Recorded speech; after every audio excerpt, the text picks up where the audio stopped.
My dad told me he couldn't attend my wedding because my stepmom, Amy, threatened to divorce him if he walked me down the aisle, claiming it would overshadow my stepsister Ezra's wedding from 6 months prior. I'll try to explain this calmly, but it's tough, and I might lose my composure. My parents split when I was 8, and Dad married Amy when I was 12. Amy had a daughter, Ezra, who was 10. And from the start, it was obvious Ezra was Amy's golden child, while I was just the extra baggage that came with Dad. He was so focused on pleasing Amy and being a great stepdad to Ezra that he barely noticed he already had a daughter. I won't pretend I was an angel. The divorce hit me hard, and I acted out at times. I was only 12, grappling with a world turned upside down. Suddenly, I had to share my dad with 2 people who made it clear I didn't belong. Amy was never outright cruel, but her comments stung in a subtle way. She'd say things like, "Ezra's so naturally poised, some girls just have that gift," when I struggled, or "Ezra's so calm and sweet, unlike some kids who get so emotional," when I was upset. Dad never challenged her because he was too busy keeping the peace with Amy to defend me.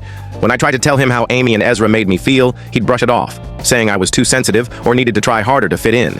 It felt like I was losing my mind because I could see the favoritism, but no one else would admit it. Ezra got everything she wanted while I got scraps.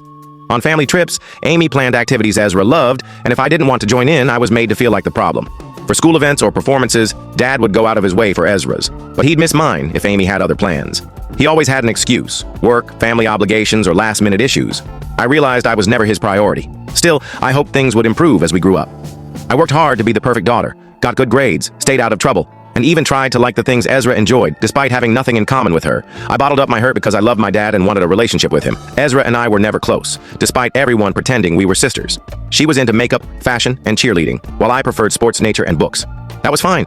Step-siblings don't have to be best friends, but Amy acted like our lack of connection was my fault. When Ezra graduated high school, Amy threw her a massive party with everyone they knew. Dad gave a heartfelt speech about how proud he was of her and her bright future. I sat there, remembering my own graduation when he took me to a chain restaurant and called it a celebration. I told myself it didn't matter. I had a scholarship and was doing fine, but it still hurt. College was a relief. I got space from the family drama and could focus on myself.